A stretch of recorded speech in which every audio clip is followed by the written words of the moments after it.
itu ternyata barang dikirimkan.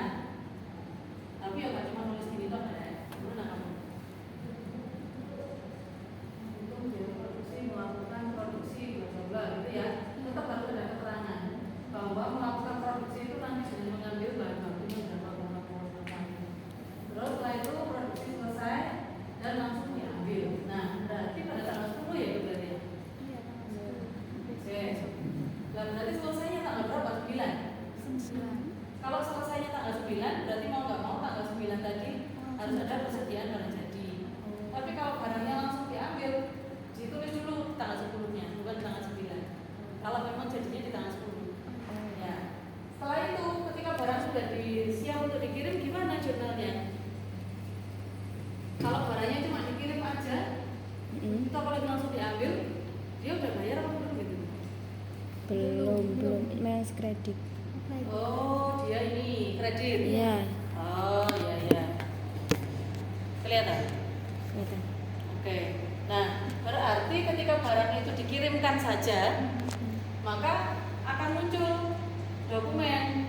Dokumennya apa? Delivery order, alias intinya apa ya? Kayak barangnya pengiriman barang tadi loh. Ada form delivery order sama, jangan lupa SO. SO itu apa? Sales. Kalau saya biasanya nulisnya kalau nggak SO ya invoice gitu aja. Invoice tagihan. Nah itu notanya ya Bu, kan gitu kan? Ya udah, berarti ini dokumen pengirimannya, ini dokumen invoice-nya. DO ini dapat dari mana? Dari gudang, karena asumsinya kan gudang yang nyimpen barangnya tadi. Ya kan, barang dikirimkan, ini ada DO, dibikinin gudang, ini salinan masuk sini, nah, terus dikirimkan bersama invoice-nya tadi. Ketika invoice-nya dikirimkan, maka jurnalnya di mana? Jurnal penjualan. Nah, si akuntan ini kirim DO sama ngirim invoice-nya ada di akuntan, kan gitu. Nah, ini kirimkan ke sini, ini juga itu kirimkan ke sini. DO dan invoice. Akuntan yang bikin jurnal. Akuntan apakah bikin jurnalnya tanggal 10 Bu? Ya kalau kegiatannya nggak terlalu kompleks, langsung aja dibikin. Jurnal apa ini berarti? Jurnal penjualan. Penjualan, katanya kredit atau tadi? Iya. Jurnal penjualan. Gimana jurnalnya? Piutang dagang pada penjualan Penjualan. sama Ini dianggap senilai harga berapa? harga jual. Harga jualnya Belum mikir. sudah Berapa? 300-an. 300 ribu lah ya. 300 ribu. Terus ada lagi kan? Ya, BP pada Nah, BP persediaan. pada persediaan barang Jadi makanya ngambil dari yang bukan tadi itu. Nah, KP kartu persediaan barang jadi. Ini nol, ini karena sudah dimasukkan ke kredit, ini tadi harganya berapa? Tadi kan 45 ribu loh. ya. Nah, dengan demikian dia jadi pindah ke HPP sehingga bisa dibuat laporan laba rugi. Loh, nah terus kalau sudah sampai dari sini, ini kan dengan asumsi entah itu dibayar kapan, nantinya kan masuk ke sini. Nah terus tadi kan ada BOP-nya kan dibebankan, padahal BOP-nya juga nantinya akan dibayarkan untuk listrik dan lain-lain. Anggap saja tanggal 11 muncul tagihan atau ya boleh tagihan lah. Bayar gaji. Gajinya siapa? Nah, saya gitu ya. Gajinya BTKL. Karena kalau di perusahaan itu kadang kalau perusahaannya gede, dia nggak pernah nulis BTKL langsung gini, tapi akunnya jadi satu, beban gaji. Beban gajinya itu bisa campur-campur. Tapi kalau kalian kepinginnya belajar dari awal itu dari kalian pisahin aja deh daripada ruwet gitu ya. Maka gaji BTKL di sini senilai 40, misalnya ini karena gabungan dengan yang lain ya. Nah, ini 20. Terus bayar listrik misalnya 10.000. Terus pengakuan, jangan gini dulu, ini aja dulu. ini ya. Nah ini harus dibayar apa belum? Kayak gitu. Ya. Kalian rencananya mau dibuat kayak gimana?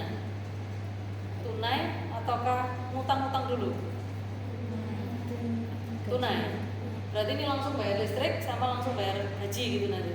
Iya, membayar gajinya.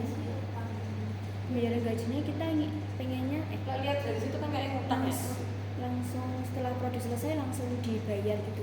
Oh bayar borongan. Iya. Oh selesai produksi langsung bayar. Yang Oke. BPKL-nya. Berarti nanti jangan di tanggal 11. Berarti nanti selesai itu kan di tanggal berapa tadi? Tanggal 10. 10. Iya. Berarti ini tanggal 10. Ini ya berarti ya. Iya. Anggap aja gini. Tanggal 10 bayar gaji BPKL untuk pesanan. Iya, Gitu loh. iya, iya. Boleh nggak apa-apa. Pesanan tanggal berapa? Berarti kamu kira hitungannya 15.000 ya. Ini kan berarti. Nah, berarti kalau membayar ini tadi berarti gimana? Ini masuk jurnal apa? Ini cash gitu ya berarti. Iya. Berarti jurnal apa ini? Jurnal pengeluaran kas. Pengeluaran kas. JKK masuk ke JKK. Si akuntan nanti yang membuat jurnal JKK. Ketika membuat jurnal JKK, bayar gajinya ini perlu dokumen pendukung nggak? Masuk mana bukti ini belas? Job sheet tadi. Boleh pakai bukti kas keluar. Oh iya. Makanya kalian pakai karena ini bayarnya cash, pakailah Pakai bukti kas keluar. keluar. Kwitansi boleh, nggak apa-apa.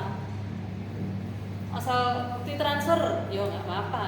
Kan gitu. Guys kalian sukanya yang mana? Tapi nanti tetap harus ada bukti pendukungnya apa, jurnalnya mana. Nah, terus dari JKK ini tadi, jurnalnya apa nanti? Beban gaji. Beban gaji. Kalian mau pakai akun ini atau pakai akun ini? Sakarap, itu kan tergantung dari kebijakan perusahaan. Kamu pakai nama akunnya apa? Beban gaji atau BTKL? BTKL.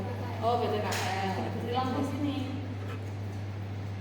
Ada senilai 15.000. Sehingga kalau kalian bayangkan tadi kan kita tadi bikinnya BTKL-nya ada di sebelah kredit kan? Iya. Nah ini juga ada di sebelah debit, berarti nol kan sudah Iya. pindah semua ke persediaan. Tapi baru ketutupnya pada saat kalian bayar gitu. Begitu pula dengan yang BOP. BOP ini baru bayarnya mungkin tanggal 20 kan? Tagihan listrik kan baru di terakhir tanggal 20 bayar. Beban listrik. Ini juga misalnya 5.000 cash gitu ya. Iya. Maka nanti bikin lagi JKK beban listrik pada kas senilai 5.000. Nanti kalau ini sudah dikumpul-kumpulin kayak gini, ingat kalian sebagai akuntan pas akhir periode bikin jurnal penyesuaian. Apa yang disesuaikan? Ini kan bayarnya beneran. Iya. Yang tadi waktu kalian di awal produksi kan pakai kira-kira. Iya. Maka sekarang ini baru alokasi.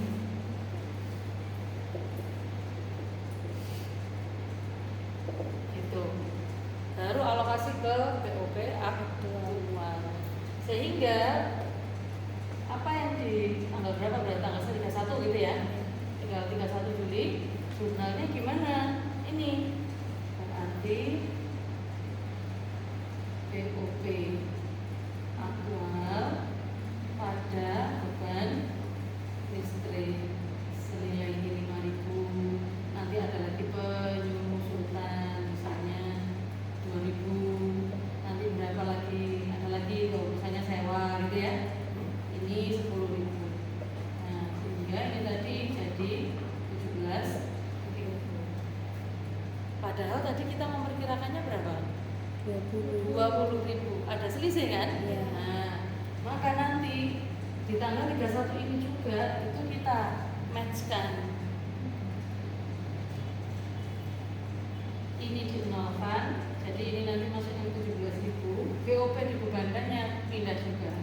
BOP apply ada BOP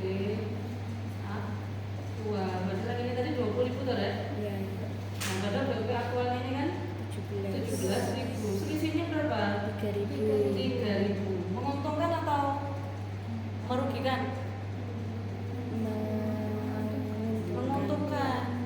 Kenapa? Kamu memperkirakannya 20.000, ternyata waktu kamu produksi beneran, yang kamu keluarin cuma 17.000. Ini nanti mengurangi HPP. HPP-nya tapi ini nggak dimasukin ke kartu persediaan. Masuknya kemana? Ke laboratorium langsung. Selesai. Itu berapa transaksi gimana? 1 orang, kan gitu. Enak kan bikin kayak gitu. Kalian cuma perlu template-nya aja dulu gitu loh. Tapi tetap 1 orang tuh kalau bikin sendiri-sendiri, kalian nanti bikinnya model kayak entah itu di PPT boleh, kalian masukkan biar gampang nanti di Excel, nggak apa-apa gitu loh. Tapi nanti link-link loh, di link-linkkan, enak. Jadi kalau ini Bu, ini nanti anunya apa? Jadi waktu presentasi kayak gitu aja, nggak perlu pakai PPT, nggak apa-apa. Ini Bu, ini kan rangkaiannya ya gitu. Dari tanggal sekian dia terima pesanan. Bukti dukungnya apa, bukti anunya apa, bukti ininya apa, ini klik udah. Ditunjukkan langsung dapat. Lebih enak, lebih simpel. Ada yang kesulitan di sini? Belum. Mau tanya Bu, kan ini kan katanya transaksi untuk 3 bulan kan Bu. Kalau misal penyesuaiannya itu langsung di akhir bulan 3 bulan itu boleh nggak per bulan gitu? Atau harus per bulan? Ya sebenarnya sih boleh aja, tapi kalau misalnya untuk keadilan sama teman-temannya ya mungkin boleh dibuat per bulan. Kalau mau dibuat 3 bulan tetap harus di deskripsi transaksinya harus disampaikan. Jadi penyesuaian dilakukan pada akhir tanggal berapa, akhir bulan berapa. Nggak apa-apa kalau kayak gitu. Jadi nanti tahu kan ini ngumpul dulu semua, baru nanti di akhir bulan boleh. Nggak apa-apa. Sudah. Jadi bikin deskripsinya nggak sesimpel itu ya. Jadi tetap harus detail sekali. Nah, customer-nya siapa. Jadi intinya itu kode ini loh. Kalian bikin kayak gini tuh, ada nomornya, ada suratnya, ada namanya. Itu masuknya ke naratif itu tadi. Kamu kalau misalnya bingung mau membuat transaksi, sudah bikin dulu ini. Dokumen-dokumennya udah selesai. Masukkan ke AI itu loh, nggak apa-apa. Kamu bikin narasi kan, tapi sebenarnya kamu bikin sendiri ininya. Jadi nama orangnya siapa, bla bla bla bla gitu ya. Udah masukin aja dengan dokumen ini buat narasi untuk bikin deskripsi. Yang paling penting itu kan waktu kalian nanti presentasi tuh, kan ngerti kalian nanti transaksi saya tuh ini loh Bu yang pertama, dokumen pendukungnya ini. Nah ketika ini tuh nanti dia masuk diantar ke gudang, diantar ke sini. Nanti habis itu bagian aturan bikin jurnal gitu loh. Kalau kayak gitu terus kan akhirnya bingung ya. Mentranslate-nya ke ini bingung. Ada yang mau ditanyain?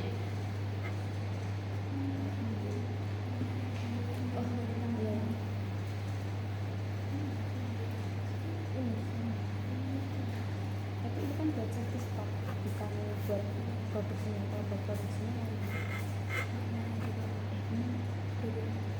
yang ini kayaknya nggak perlu.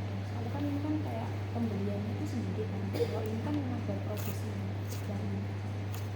Ya saya cerita apa tanya kalau iya coba tanyakan. Iya. Bu, izin bertanya. Di 9 Juli ini kan kami setelah menerima 10 pesanan. Nah, di 9 Juli ini kami membeli bahan baku untuk safety stock. Ya. Jadi tidak apa-apa ya Bu, semisal dibuat di tengah-tengah transaksi pesanan itu. Gak apa-apa, yang penting kan kalian paham alurnya. Jadi kalau gini loh, kalau misalnya itu satu transaksi itu berkaitan dengan transaksi lain, karuan bikin satu sheet. Alurnya tadi loh. Nah, kalau yang kayak pembelian, kamu rencananya mau pembelian itu mau divariasi apa? Oh, saya beli, terus ada bayar ongkir, terus habis itu diretur, misalnya gitu kan ya. Nah, itu bikin dalam sheet satu lagi. Enak nanti. Tapi ketika membuat ininya kan dijadiin satu dong.